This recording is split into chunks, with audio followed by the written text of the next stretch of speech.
সারা জীবন কাঁদিলেন তিনি এই না দুনিয়ায়, এখনো কাঁদেন নবী সোনার মদিনায়। আল্লাহু আকবার। সারা জীবন কাঁদিলেন তিনি এই যে দুনিয়ায়, এখনো কাঁদেন তিনি সোনার মদিনায়। নিজের চেয়ে ওই নবীকে, জানের চেয়ে ওই নবীকে ভালোবাসিও, মন যদি দিতে হয় নবীকে দিও, ভালো যদি বাসতে হয় নবীকে বাসিও।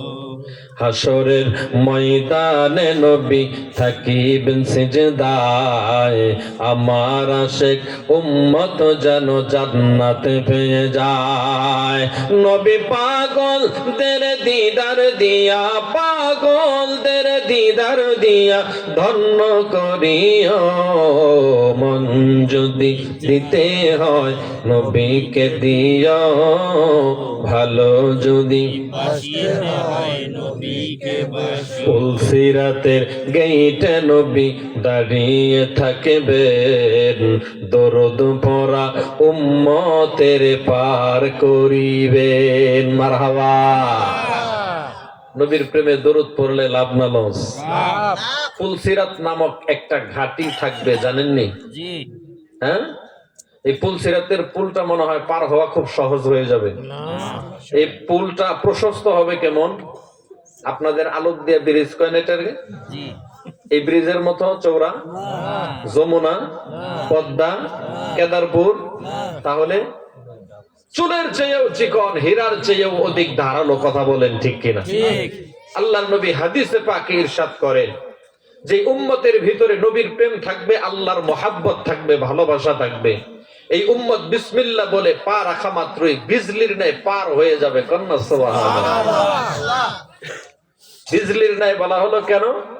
দেখবেন মেঘলা দিনে ঝড় তুফানের সময় এই আকাশে একবার চমকায়, সেকেন্ড পার না হতেই দেখবেন এই বিজলিটা ওই আকাশে গিয়া চমকাচ্ছে, এক প্রান্ত থেকে অপর প্রান্ত। কথা বলেন ঠিক কিনা? একটা সেকেন্ডও সময় লাগে না, ঠিক কিনা বলেন? যাদের ভিতরে নবীর প্রেম থাকবে, ভালোবাসা থাকবে, এই উম্মতেরা পুলসিরাতের পুলে পা রাখা মাত্রই বিদ্যুতের ন্যায় পার হয়ে যাবে। কোন সুবহানাল্লাহ। আর যাদের ভিতরে প্রেম না থাকবে, রবের ভয় না থাকবে, রবের হুকুম না থাকবে, নবীর আদর্শ না থাকবে, এই মানুষগুলো পুলসিরাতের পুলে পা রাখা মাত্রই পার তো হতে পারবেই না।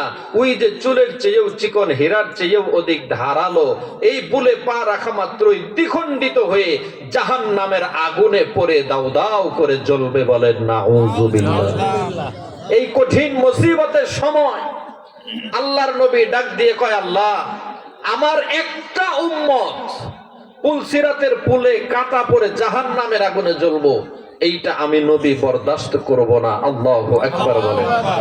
পুলসিরাতের গেইটে নবী দাঁড়িয়ে থাকবেন, দরুদ পড়া উম্মতের পার করিবেন। উম্মতেরি পাগল নবী, উম্মতেরি পাগল নবী মনে রাখিও, মন যদি দিতে হয় নবীকে দিও, ভালো যদি তোমার দুঃখ বেদনা আমি সইতে পারি না, তোমার দুঃখ যাতনা নবী সইতে পারে না। আহা ওই নবীর মহাব্বতে দরুদ পড়িও, মন যদি দিতে হয় নবীকে দিও, ভালো যদি বাসিতে হয় নবীকে বাসি। তাহলে বাবাজিরা, নবীকে ভালোবাসলে লাভ না লস? নবীকে ভালোবাসা প্রমাণ হবে কিসের মাধ্যমে? নবীর সুন্নাতকে আঁকড়ে ধরার মাধ্যমে, আর নবীর প্রেমে বেশি বেশি দরুদ পড়ার মাধ্যমে। কথা বলেন ঠিক কিনা? দরুদের এত পাওয়ার, এত ক্ষমতা, এত শক্তি, এই দরুদ আমাকে আপনাকে জান্নাত পর্যন্ত পৌঁছে দেওয়ার ক্ষমতা রাখে। কন্যা সুবহানাল্লাহ। দরুদের কেমন ক্ষমতা দেখেন। মক্কার ভিতরে একবার একজন ভিক্ষু, তৎকালীন সময় আবু জেহেল হলো সবচেয়ে বড় ধনী মানুষ। কে? আবু জেহেল। আবু জেহেল লোকটা ভালো না মন্দ? কি পরিমাণ মন্দ!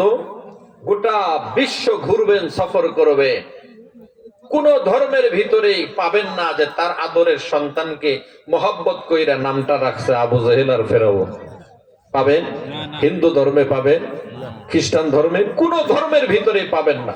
এই নামগুলো এত অভিশাপ, এত খারাপ, এত জঘন্যতম চরিত্রের মানুষ ছিল এরা।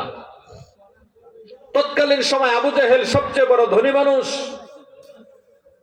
হত দরিদ্র ভিক্ষুক গিয়েছে আবু জেহেলের বাড়িতে, নেতা আমি চলতে পারি না, কষ্ট হয়, আমারে কিছু সাহায্য করো। আবু জেহেল মিথ্যে অভিনয় করছে, মিছে অভিনয় নাটক করছে। ও ভিক্ষুক, তুমি কার কাছে আসছো? আবু জেহেল তো ধনী মানুষ না, আবু জেহেল তো গরিব, আমি তোমাকে কি সাহায্য করব? আমার কাছে কিচ্ছু নাই। ভিক্ষুকের দিলের ভিতরে প্রশ্ন জাগলো, নেতা, লিডার, আমরা তো গোটা মক্কার মানুষ জানি আপনি ধনী মানুষ, আপনি হইলেন সবার নেতা, লিডার, কমান্ডার। আপনি যদি বলেন আপনি গরিব মানুষ, তাহলে আমার প্রশ্ন, আপনি যদি গরিব হন তাহলে মক্কার ভিতরে ধনী মানুষটাকে বলেন, তার পরিচয়টা জানতে চাই। আবু জেহেল এইবার মুসকি মুসকি হাসে আর ডাক দিয়ে কয়, আমি গরিব মানুষ, ধনী মানুষের তথ্য যদি পেতে চাও তাহলে নবীর মেয়ের জামাই আলীর বাড়িতে যাও। চিন্তা করা যায়? অথচ নবীর মেয়ের জামাই হযরত আলী রাদিয়াল্লাহু তাআলা আনহুর পরিবারে এত বেশি অভাব ছিল, একাধারে 3 দিন পর্যন্ত চুলায় আগুন জ্বলতো না। কথা বলেন ঠিক কিনা?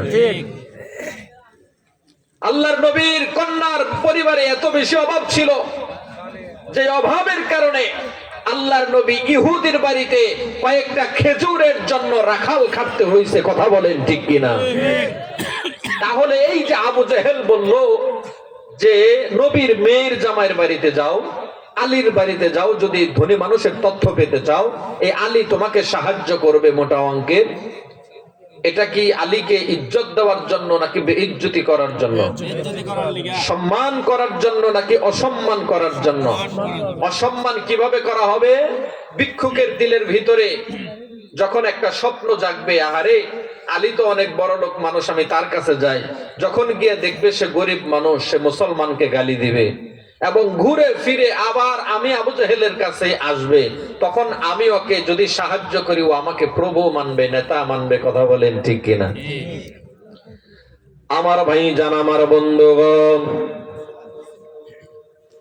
মক্কার ওই হত দরিদ্র ভিক্ষুক ভাই আর বিড়ম্বনা না করিয়া একটা দৌড় মারিয়া নবীর মেয়ের জামাই হযরত আলী রাদিয়াল্লাহু তাআলা আনহুর বাড়িতে চলে গেল।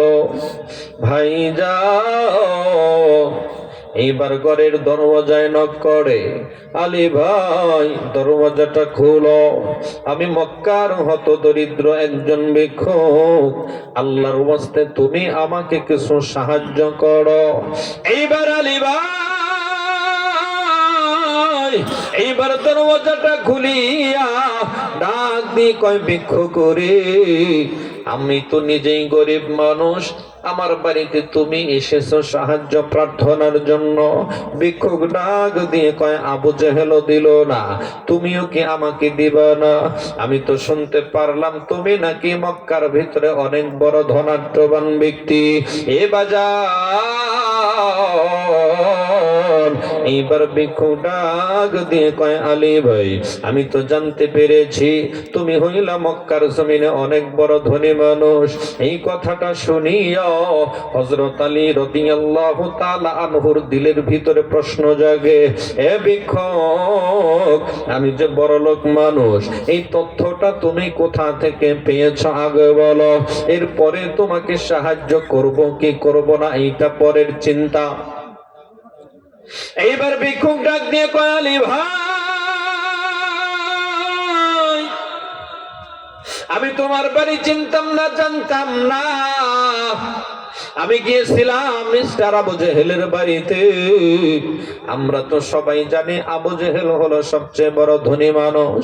এই আবু জেহেলের বাড়িতে যাওয়ার পর আমি যখন সাহায্য চাইলাম, আবু জেহেল আমাকে বলল সে নাকি গরিব মানুষ, তার কাছে কোনো খাদ্য সামগ্রী মজুদ নাই, কোনো অর্থ করি মজুদ নাই, আমাকে দিল না, তোমার বাড়িতে আমাকে পাঠিয়ে দিল। তুমি নাকি অনেক বড় ধনী মানুষ। ও নবীর মেয়ের জামাই,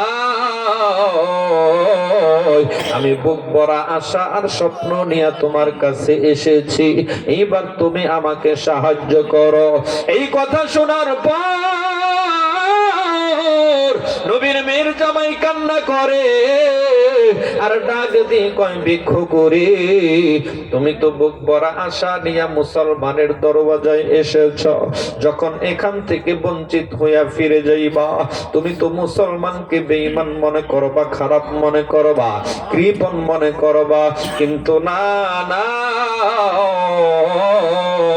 ওই যে বেঈমান আবু জেহেল তোমাকে আমার বাড়িতে পাঠিয়েছি, এইটা ছিল ওর মিথ্যে একটা অভিনয় নাটক।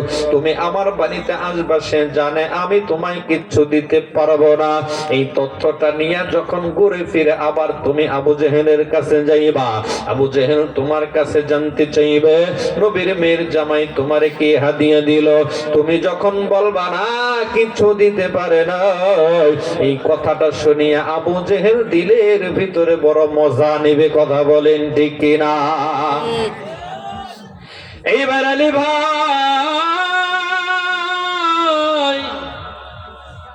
ডাক দিয়ে কয়, ভিক্ষুক রে, আমি তোমারে কি হাদিয়া দিব?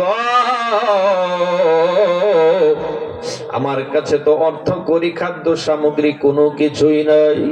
এই তথ্যটা যখন আই ভিক্ষুক বুঝতে পারলো, ভিক্ষুক করজোর অনুরোধ করিয়া ডাক দিয়ে কয়, আলী ভাই, আমারে কোনো কিছু দান করতে হবে না, সাহায্য করতে হবে না, আমি যে আপনার বাড়িতে এসেছি এইটা আমার ভুল সিদ্ধান্ত ছিল।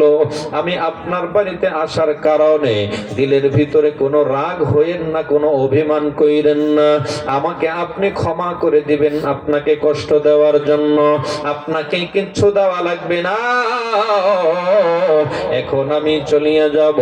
এই কথা বলিয়া বিদায় নিয়ে ভিক্ষুক চলে যাইতে আরম্ভ করে। পিছন থেকে নবীর মেয়ের জামাই হযরত আলী ডাক দিয়ে কয়, ভিক্ষু করে মুসলমানের দুয়ার থেকে খালি হাতে ফিরত যাইবা, এইটা মুসলমান মানতে পারে না। এইবার ভিক্ষুক পিছন ফিরিয়া ডাক দিয়ে কয়, আলী ভাই, তুমি দিয়ে একটু আগে বললো তোমার কাছে কোনো খাদ্য সামগ্রী, অর্থ করি, স্বর্ণ রুপিয়া কিচ্ছু নাই, কিন্তু তুমি আবার বলতেছো খালি হাতে ফেরত চাইতে দিবা না। ও আলী ভাই, তুমি আমারে কি সাহায্য করবা? এইবার নবীর মেয়ের জামাই ডাক দিয়ে কয়, ভিক্ষু করে একটু আমার সামনে এসে দাঁড়াও, কাছে চলে আসো।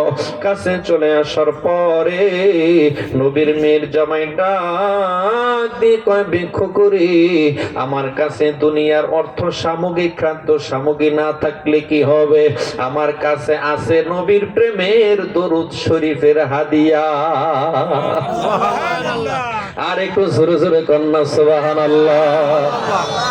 আমার কাছে আছে নবীর প্রেমের দরুদের হাদিয়া।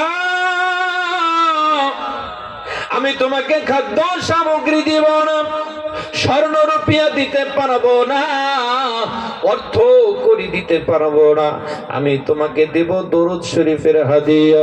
ভিক্ষুক এবার ডাক দিয়ে কয়, আলী ভাই, দরুদের হাদিয়া আবার মানুষ মানুষকে কেমনে কইরা হাদিয়া দেয়, সাহায্য করে?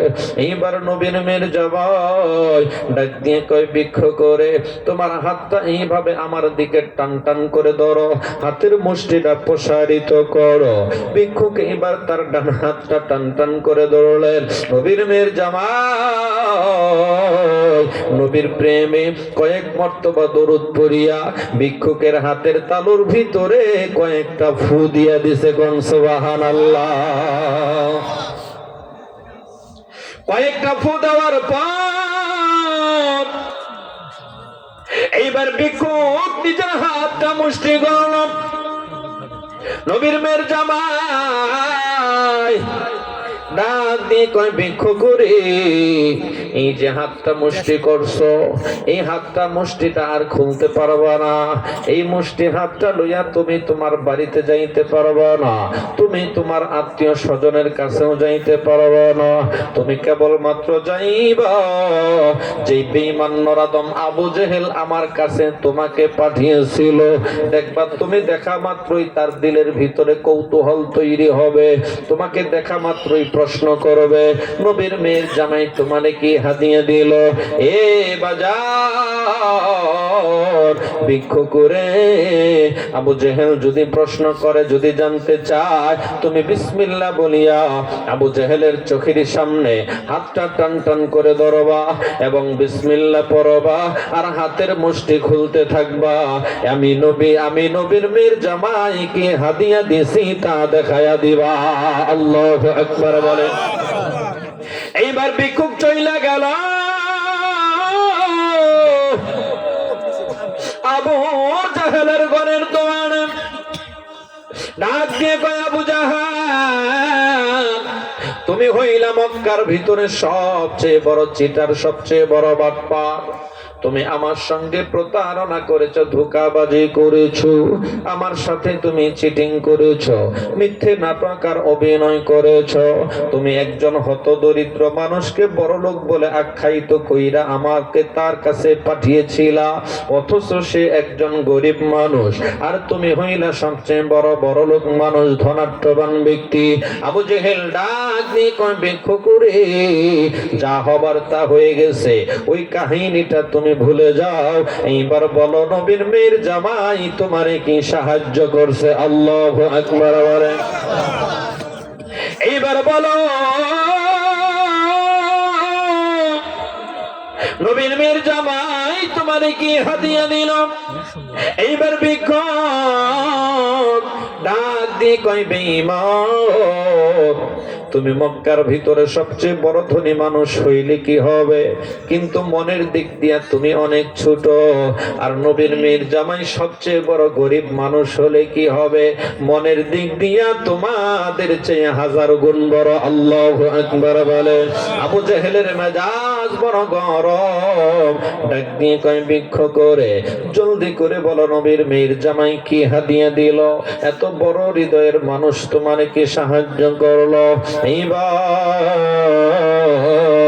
ভিক্ষুক হাতটা টান টান করে ধরিয়া যখন বিসমিল্লাহ বলে হাতের মুষ্টিটা খুলতে আরম্ভ করে, আবু জেহেল নজর কইরা দেখে গো, এই হাতের তালুর ভিতরে সাধারণ কোন জিনিস নয়, কয়েকটা হীরার টুকরা চিকচিক কইরা জ্বলতেছে। নবীজির উম্মতের কোনো চিন্তা নাই, চলো নবীজির জান্নাতে মদিনাতে যাই, চলো নবীজির জান্নাতে মদিনাতে যাই। সবাই নবীজির উম্মতের কোনো চিন্তা নাই, চলো নবীজির জান্নাতে মদিনাতে যাই, চলো নবীজির। কে কে যাবে মদিনা,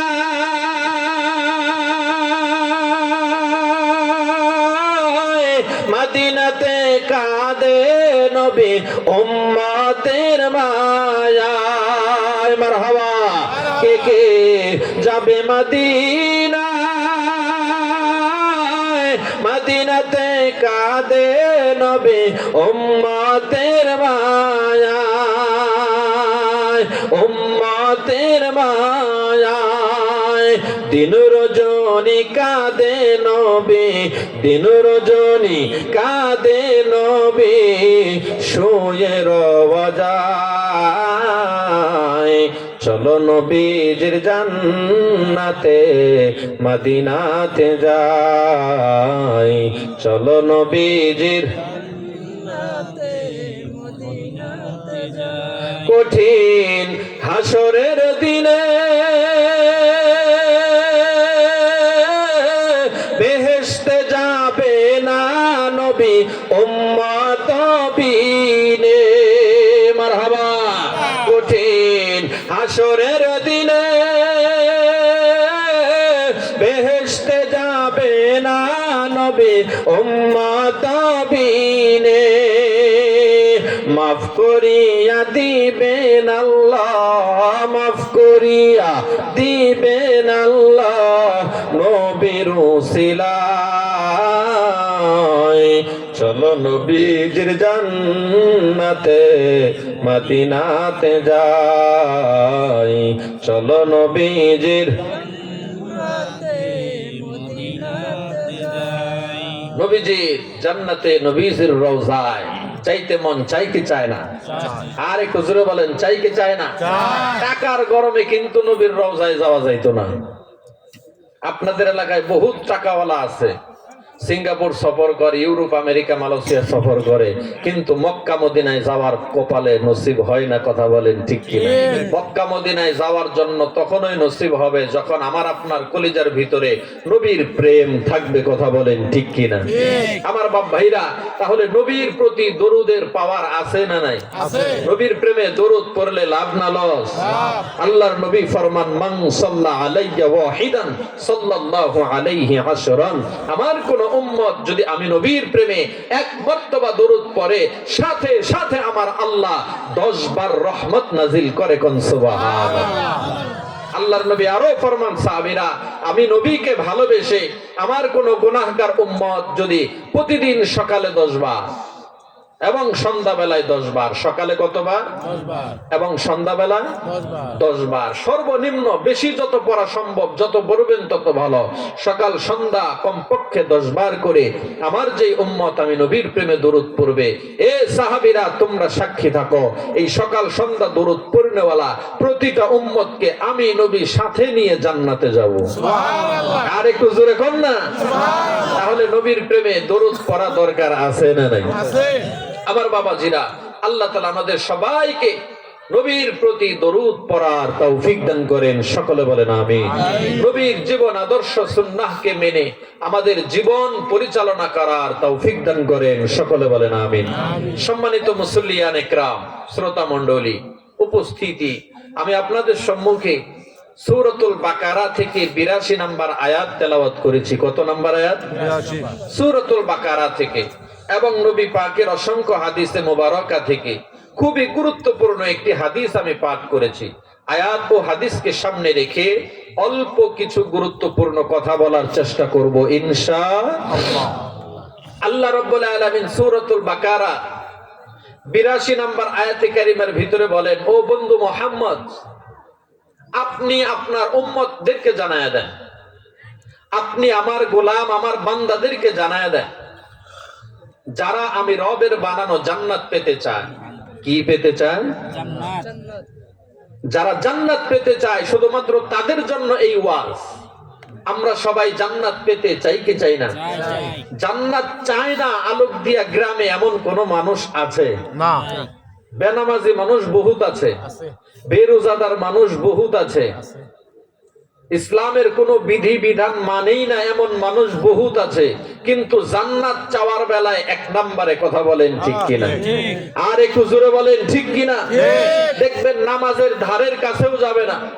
এই যে মাহে রমজান আসতেছে, চা স্টলের চতুর্দিকে পর্দা লাগায়া সিগারেট খাবে, চা খাবে। কথা কোন ঠিক কিনা? কিন্তু জান্নাত চাওয়ার ক্ষেত্রে 1 নম্বরে। ঠিক বললাম না ভাই? ঠিক বললাম। আল্লাহর নবী পয়গম্বরে আরবীকে আমার রব আল্লাহ ডাক দিয়ে কয়, বন্ধু মুহাম্মদ, আপনি খোঁজ নেন, আপনি আমার বান্দাদেরকে জানায় দেন, আপনি আপনার উম্মতদেরকে জানায় দেন, যারা যারা আমি রবের বানানো জান্নাত চায়, জান্নাত পেতে চায়, আমি আল্লাহ তাদের জন্য 2টা কাজ দিয়ে দিলাম। কয়টা কাজ? আর একটু জোরে বলেন, কাজ কয়টা? 2টা। দায়িত্ব কয়টা? কাদের জন্য? যারা জান্নাত চায়। আমরা কি সবাই জান্নাত চাই? তাহলে ওই দুইটা কাজ আমাদের উপরেও আছে, কথা বলেন ঠিক কিনা? সেই দুইটা কাজ আমাদের জানা দরকার আছে না নাই? আছে। আল্লাহ তাআলা বলেন ওয়াল্লাযীনা আমানু ওয়া আমিলুস সালিহাত উলাইকা আসহাবুল জান্নাহ হুম ফিহা খালিদুন।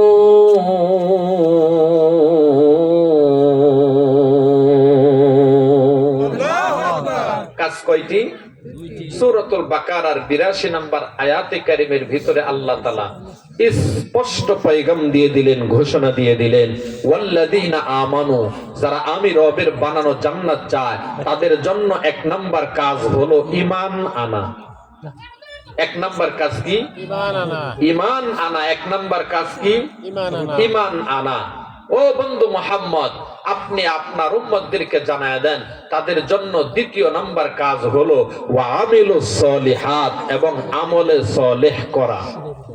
আমলে সলেহ কি জিনিস? যেই জিনিসের মাধ্যমে আল্লাহ পাওয়া যায়। আমলে সলেহ কোন আমল? যেই আমলের মাধ্যমে জান্নাত পাওয়া যায়, যেই কাজের মাধ্যমে রবের সন্তুষ্টি নৈকট্য লাভ হয়। নামাজের মাধ্যমে আল্লাহ পাওয়া যায় কি যায় না?